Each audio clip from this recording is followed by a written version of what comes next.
In this video, I'm going to share with you the 3 steps you need to do to really level up your game in the B2B lead generation space. And the last one I'm going to share with you is really a game changer, so make sure you stick around.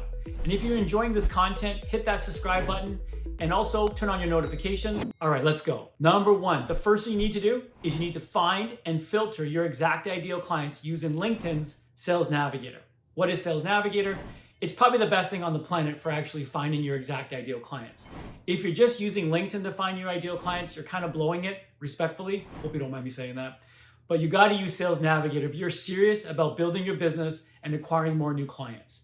Sales Navigator can filter for many things, including company size, location, and a few other little tips and tricks that we use for our done-for-you clients that really can dial in and find your exact ideal clients. Because if you're doing all LinkedIn outreach and you're doing email, but you're talking to the wrong people, it doesn't matter. So that's why invest in Sales Navigator and make sure you get that going because it's really a big part of it. And as I mentioned, with Sales Navigator, you can filter for things like company size, CEO, founder, owner, and you can also filter to not, and this is key now, not have, let's say, a manager or executive assistant. And of course, this depends on who your exact ideal clients really are.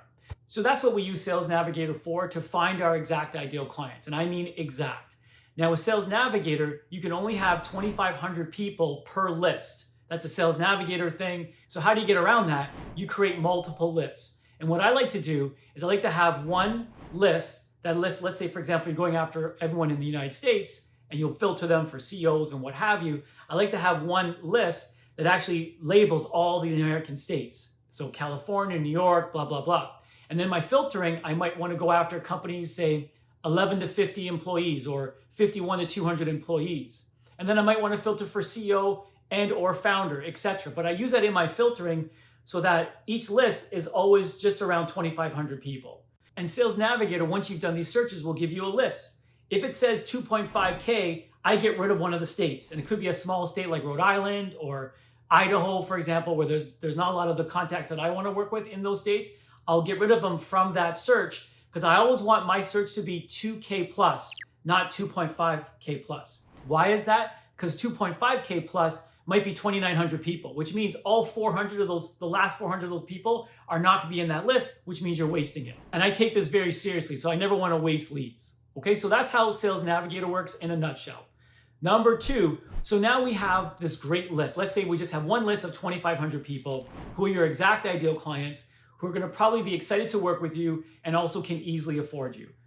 Excited to work with you and can easily afford you. When I'm creating lists for my clients, for our done-for-you clients, I'm always thinking about who can easily afford you and who's going to be excited to work with you. A lot of that has to do with company size. So if I'm going after solopreneurs, and let's say I'm charging $100,000, I'm not, by the way, but let's say I'm charging $100,000, chances are, even though they may want it, they may be excited to work with me, they're not going to want to sign up with me because it's too much money for them, right? So think about those things when you're doing your filtering. Now, once the filtering is done, you got your list of 2,500 people, and now you want to message these people in an anti-spamming way, giving them things that they can implement to start helping them with their business as it relates to the value statement of your business. So how you can actually help them, what your solution is to their problem. Now you want to scrape their data. So you're going to be messaging them on LinkedIn with anti-spammy messaging that's actually helpful to them, not selling them. And then you want to take that information, that list, and you want to scrape data. Now, how do you scrape the data? We want their first name, their last name, the city they're in. We want to know the name of their company, all that stuff we want to know. And most importantly, we want to get their emails. Because now we can email their professional emails, not their Gmail or Yahoo or Hotmail, because that's not legal. We want to stay within the GDPR rules. So now we have found our exact ideal clients. We filter them using Sales Navigator, list of 2,500 leads or less. Beautiful. Number 2, we're scraping their data. We grab their data, we're scraping their data, and now we're going to send out emails that are anti-spammy. Number 3, and the coolest thing that I'm going to share with you is this. If you're using email and LinkedIn to reach out to your ideal clients to book more meetings, you got to do hyper-personalization. If you're not doing hyper-personalization, you are not going to get great results. If you're just messaging people and sending them spammy messages or automated tools, and you're just messaging and emailing people kind of the same thing without personalizing it, your open rates are going to stink and your booking rates are also going to not be as good as they could be. So what do? We do something called hyper-personalization. So what does that mean? My team, for each one of our done-for-you clients, They spend about 3 to 5 minutes per profile gathering information from either their LinkedIn profile, a recommendation, their about section, their headline, and or their website, a tagline, a testimonial, a case study, something that the lead will know that we actually looked at their profile and checked them out. And that is the secret sauce of why our open rates for email are now between 40 to 60 to 65%, which is unheard of for cold email. It's usually around 1 to 5%. And we also, our connection acceptance rates on LinkedIn is about 40 to 60%.